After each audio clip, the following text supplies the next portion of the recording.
Assalamualaikum warahmatullahi wabarakatuh. Good student, apa kabar kalian semua? Semoga kalian dalam keadaan sehat walafiat dan tetap semangat menjalani PJJ tahun ini. Sama-sama kita berdoa semoga pandemi segera berakhir dan kalian bisa berkumpul kembali dengan teman-teman di sekolah kalian.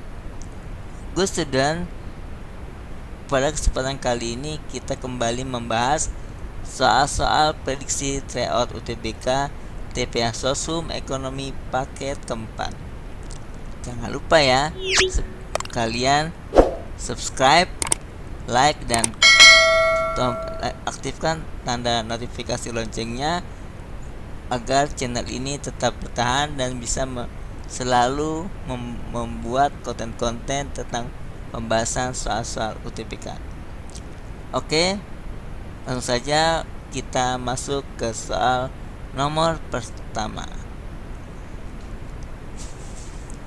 Akun piutang usaha PD Dudidam memiliki saldo awal sebesar 12.000. Selama 1 bulan perusahaan menerima pembayaran 7.000 dan menjual barang secara kredit sebesar 16.000. Berapakah saldo akhir piutang usahanya? Good student, piutang usaha merupakan salah satu contoh dari akun real kategori aktiva lancar, yang mana jumlahnya bisa bertambah dan bisa berkurang. Di sini kita ketahui bahwa saldo awalnya adalah 12.000, kemudian ada pelunasan berarti berkurang ya, 7.000. 12.000 dikurangi 7.000 saldonya 5.000. Setelah itu ada penjualan kredit. Nah, ada penambahan tagihan 16.000 sehingga saldo akhirnya adalah 21.000. Jadi jawabannya adalah yang A ya, yang B ya, Rp21.000. Oke.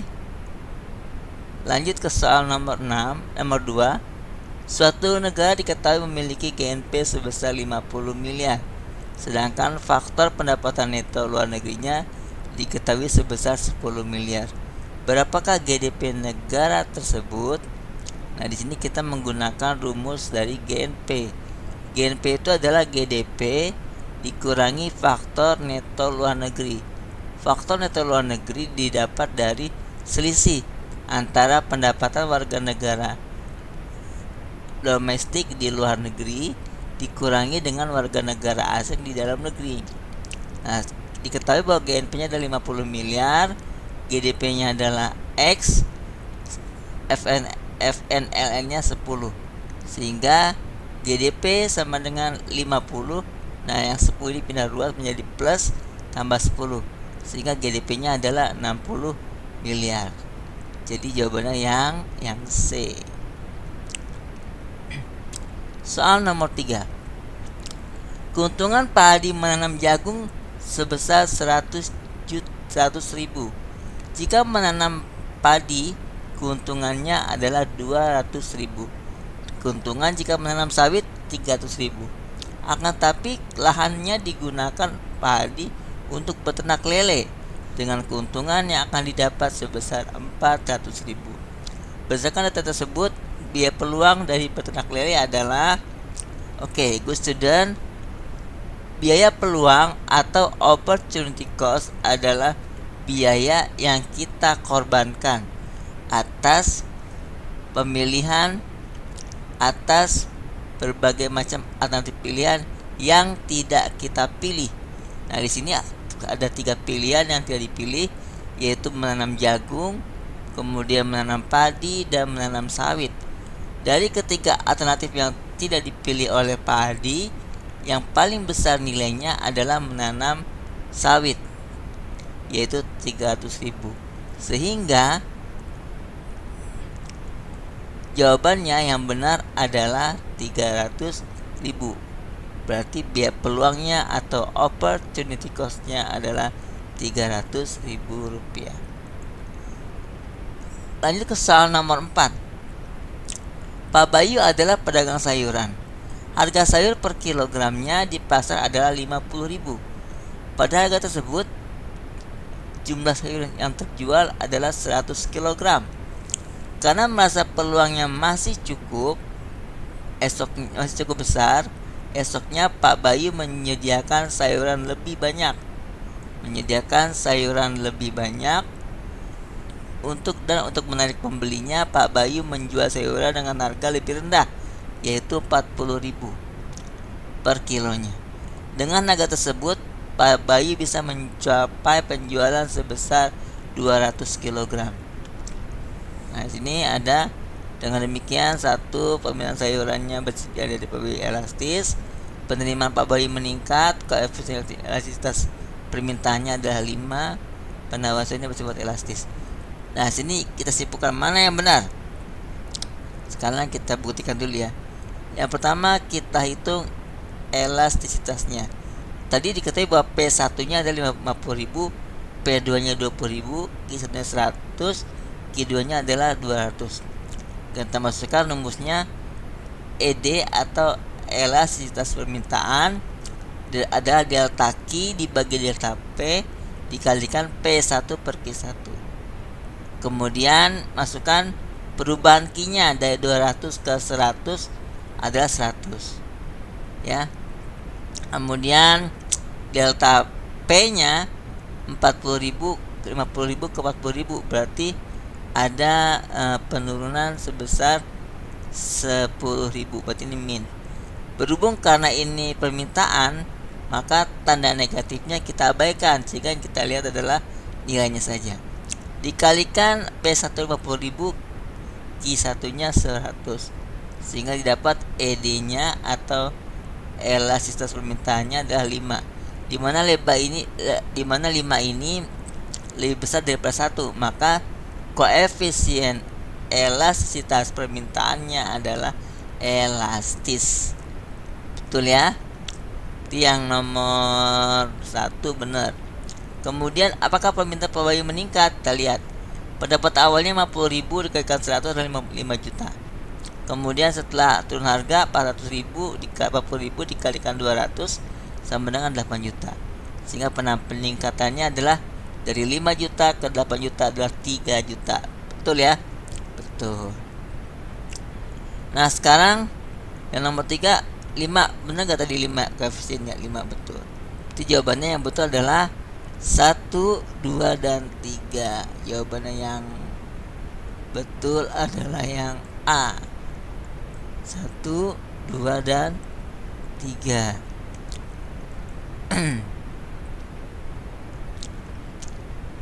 Oke, soal nomor 5. Penjualan pertama saham umum suatu perusahaan kepada investor umum dalam pasar modal disebut. Nah, ini ya, kita bahas dulu ya.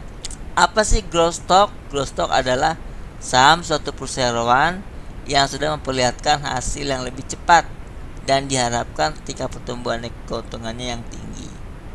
Kalau capital gain apa? Capital gain merupakan keuntungan yang diperoleh atas harga jual dan harga beli surat berharga. Jadi ini kalau kita jual saham kita atau surat berharga kita, kalau kita untung dapatkan capital gain, kalau kita rugi dapatkan capital loss. Kemudian dividen itu adalah keuntungan dari bagi pemegang saham.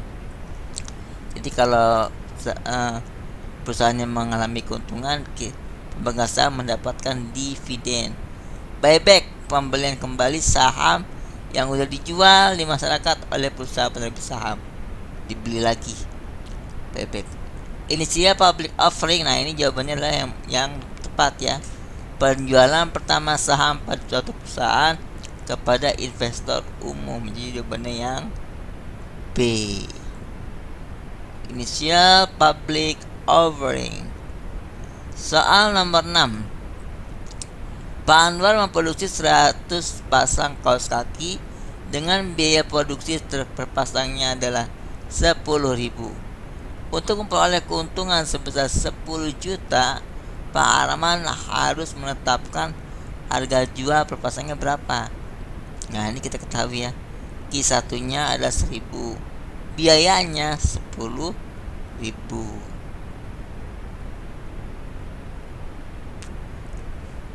Keuntungannya apa? Yang diharapkan adalah 10 juta. Berarti berapa sih harga jualnya? Nah, ini kita masukkan. Harga jual adalah biaya total ditambah keuntungan yang diharapkan dibagi dengan Q kuantitasnya. Tadi biaya total itu adalah 10.000 dikalikan 1000. 10.000 dikalikan 1000 ditambah keuntungannya 10.000, 10 juta dibagi dengan 1000. Berarti harga jualnya adalah 20 juta dibagi 1000 sama dengan 20.000. Jadi jawabannya yang D. Oke, soal nomor 7. Diketahui biaya total atau TC perusahaan adalah TC sama dengan Q pangkat 3 dikurang 5Q pangkat 2 ditambah 60Q. Biaya rata-rata akan mencapai minimum jika perusahaan berproduksi pada kuantitas. Nah, ini kita masukkan ya. AC min sama dengan AC sama dengan MC. Jadi AC min atau average cost atau biaya rata-rata minimum itu sama dengan AC sama dengan MC rumusnya ya. Nah, sekarang AC delta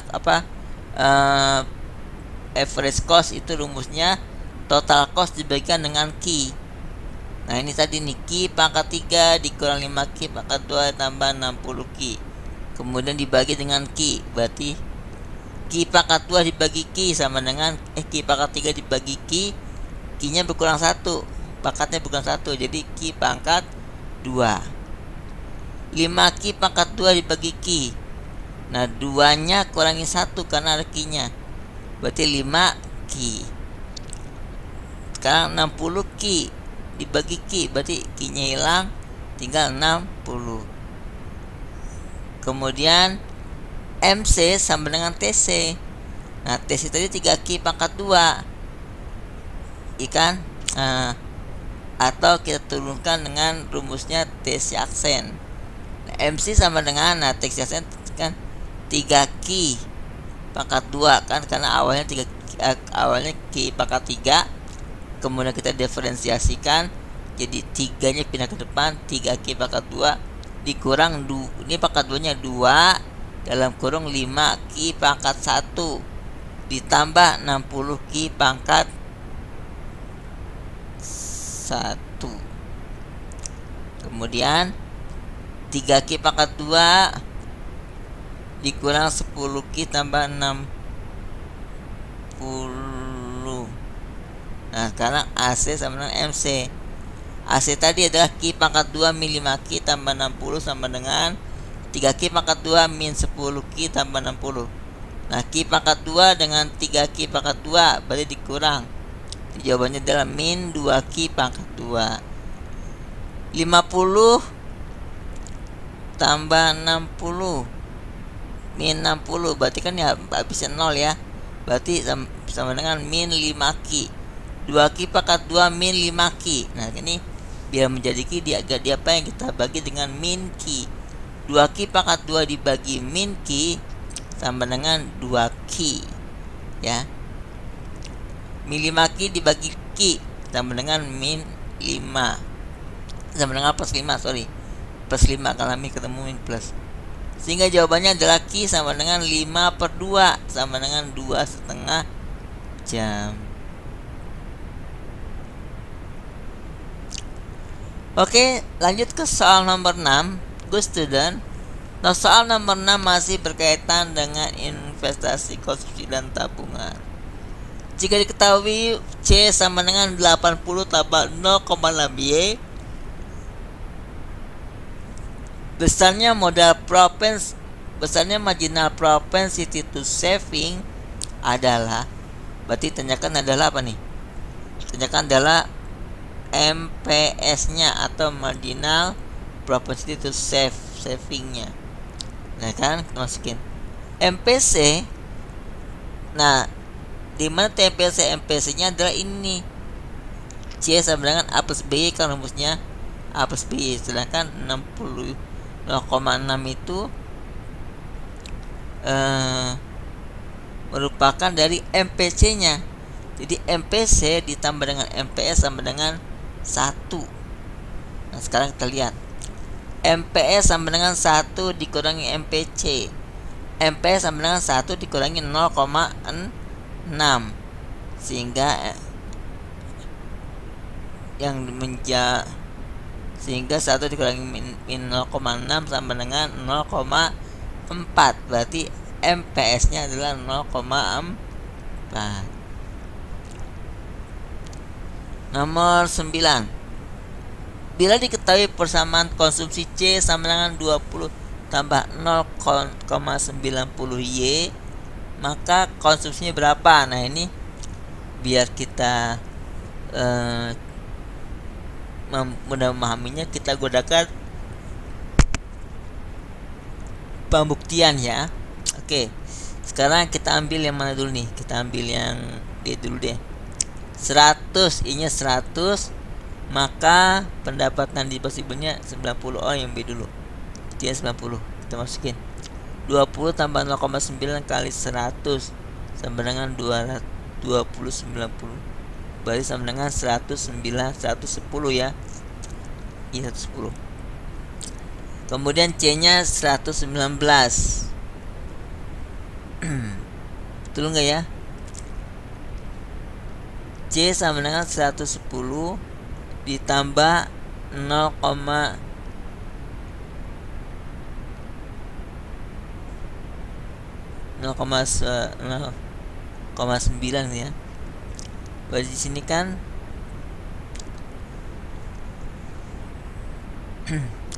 Y-nya sama dengan 110, maka C-nya adalah 119.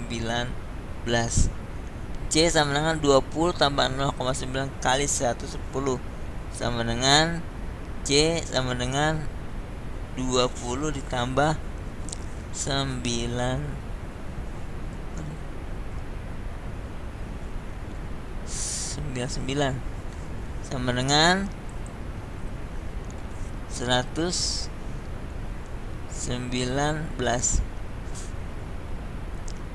ya. KC sama dengan 119. Oke ya. Jadi jawabannya yang E nih, yang terbukti yang E.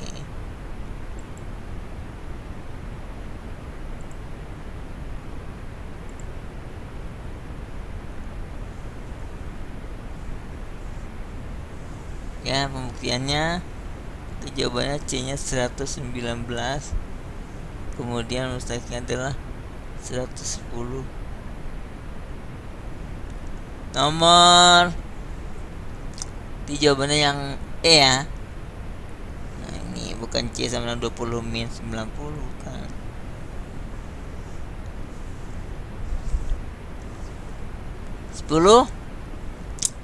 Hal berikut yang terjadi di pasar persaingan sempurna tapi enggak di pasar persaingan monopolistik.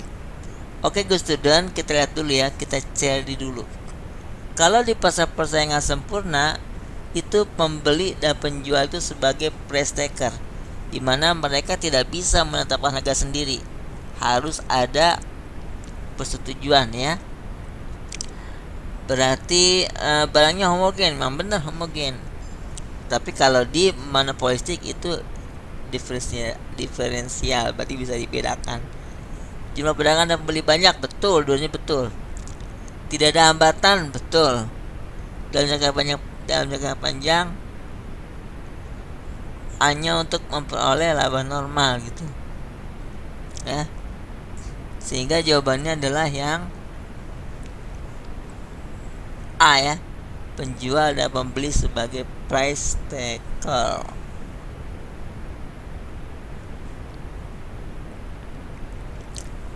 Tanggal 11. Tingkat pertumbuhan output ditentukan oleh besarnya proporsi dari output total yang digunakan untuk tabungan dan investasi. Merupakan teori pertumbuhan ekonomi menurut, nah ini adalah Jawabannya sih sebenarnya yang B, Robert Solow dan Trevor Swan. Ya, sekarang kita lihat dulu nih buku-bukunya Adam Smith. Adam Smith itu dengan kata laissez-faire berarti jika sumber daya yang tersedia merupakan batas maksimum bagi pertumbuhan seluruh negara, jika sumber daya ini belum digunakan sepenuhnya, maka jumlah penduduk akan jumlah penduduk dan stok modal yang ada memegang peranan penting dalam pertumbuhan output. Tapi dia tidak sesuai dengan teori pertumbuhan investasinya. Ya, dan Ricardo pengen aktivitas, kemudian membutuhkan kemajuan teknologi. Peter merupakan penubuhan ekonomi pada dasarnya, yaitu suatu dasar inovasi yang dilakukannya kepada para investor dan wira swastawan. Oke, jadi jawabannya yang B ya, Robert dan Solow. Oke.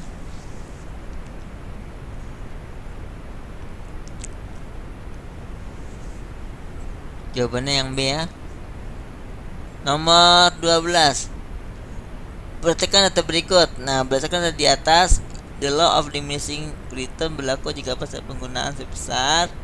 Oke, nah sekarang ini kita menggunakan hukum law of diminishing return itu hukum produksi yang semakin berkurang atau menurun. Ini diungkapkan oleh siapa? Oleh oleh David Ricardo ya. Nah, sekarang kita lihat di sini.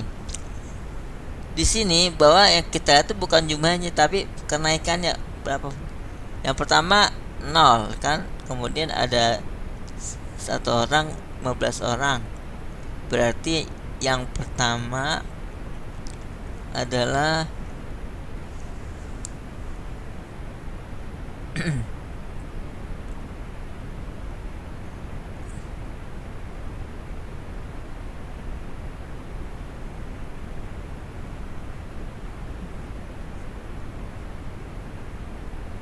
ya gitu.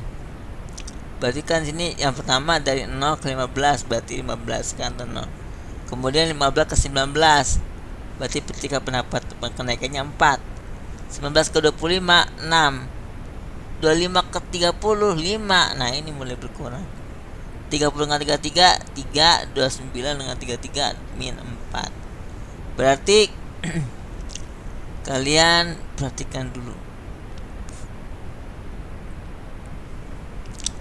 Nah,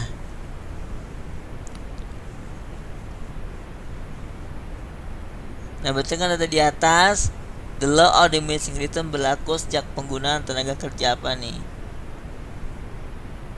Tenaga kerja berapa gitu ya? Berarti yang nomor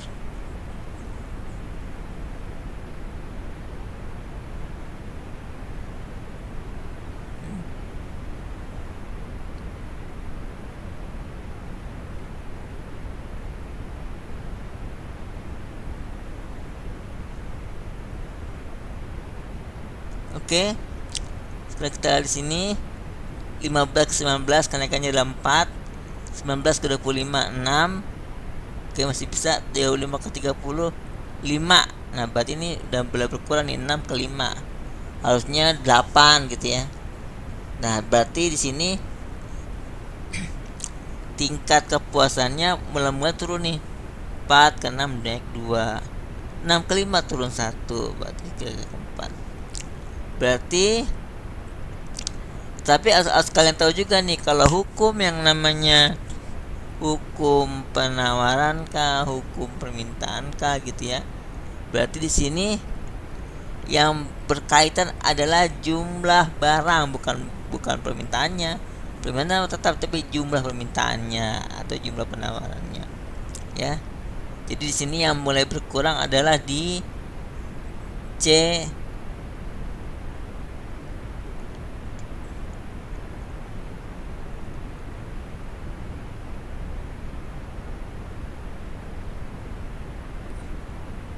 Nah, ini C-nya berlaku setiap penggunaan tenaga kerja. Nah, tadi kan ini Oke ya. Jadi jawabannya adalah yang C, nomor 4.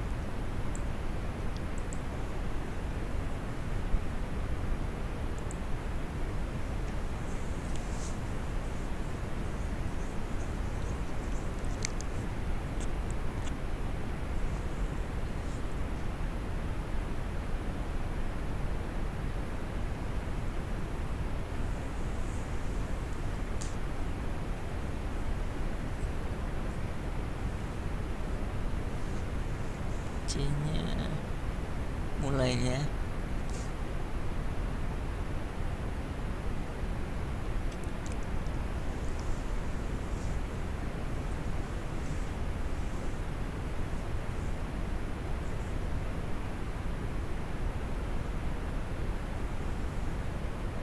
Oke. Nah, di sini kelihatan nih 465, berarti itu dia akan semakin efektif di produksinya sebesar 25. Oke. Jadi jawabannya yang C ya, ketika dia mulai berkurang ya.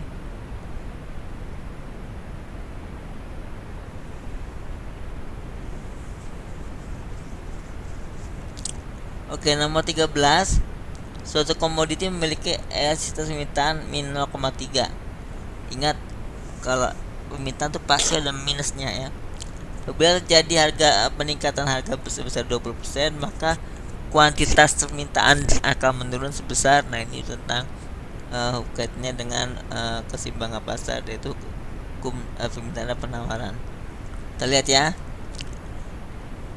Kita cari elastisitas dulu, delta Q per delta P. Berarti kan tadi E nya udah ketahuan ya 0,3. Nah, kemudian delta P nya adalah 20. Berarti delta Q nya ditanyain ini. Kita tanya ini. Nah, sekarang kita jadikan ke asosiasi dulu.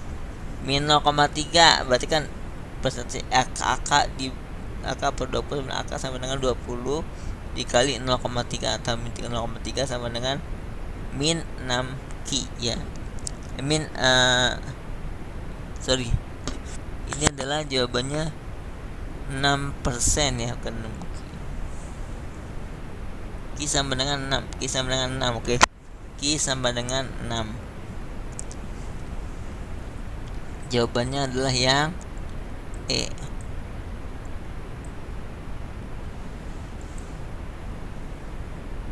Nomor 14. Apabila pemerintah menetapkan tingkat giro wajib minimum sebesar 5%, sementara diketahui alat likuid pada bank sentral sebesar 100 miliar, berapakah jumlah uang yang beredar? Nah, ini rumusnya adalah ALBS atau alat likuid bank sentral dibagi dengan JUB jumlah uang beredar dikalikan. Nah, dapatlah yang namanya GWM atau giro wajib minimum ya. Jadi GBM nya sudah diketahui 5 miliar, 5 M, berarti 5 kemudian sama dengan 100 M dibagi 500 ya. Kemudian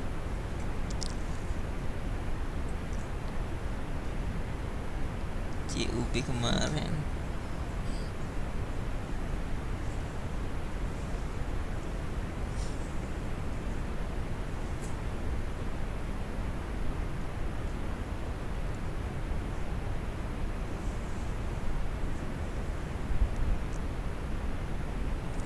oke.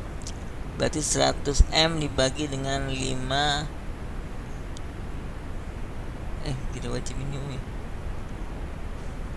Persen sama dengan 2% tambah 105%, sehingga jumlah sama dengan 2000 dibagi dengan 1000 dibagi dengan 5 sama dengan 2000 Ki 2000 M. Jadi jawabannya yang betul adalah yang B ya.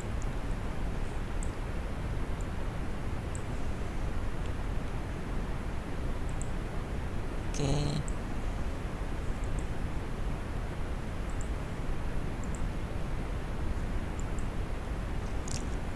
Oke, kita masukkan 5 sama dengan 100M dibagi dengan JOB. JOB itu sama dengan 100M bagi 5, maka JOB sama dengan 2000M. Nah, kemudian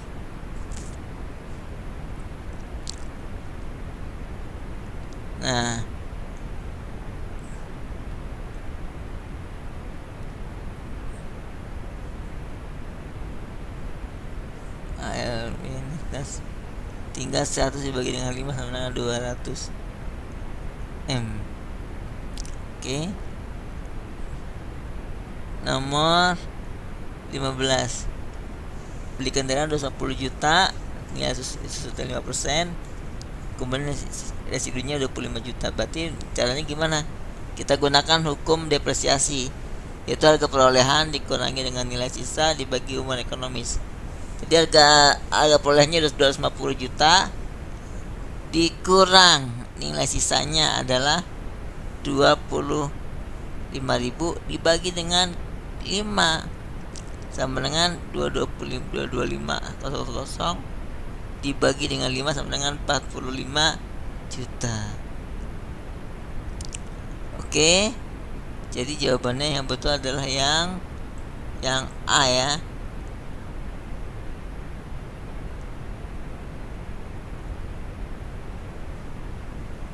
Oke, jawabannya yang betul adalah yang D ya.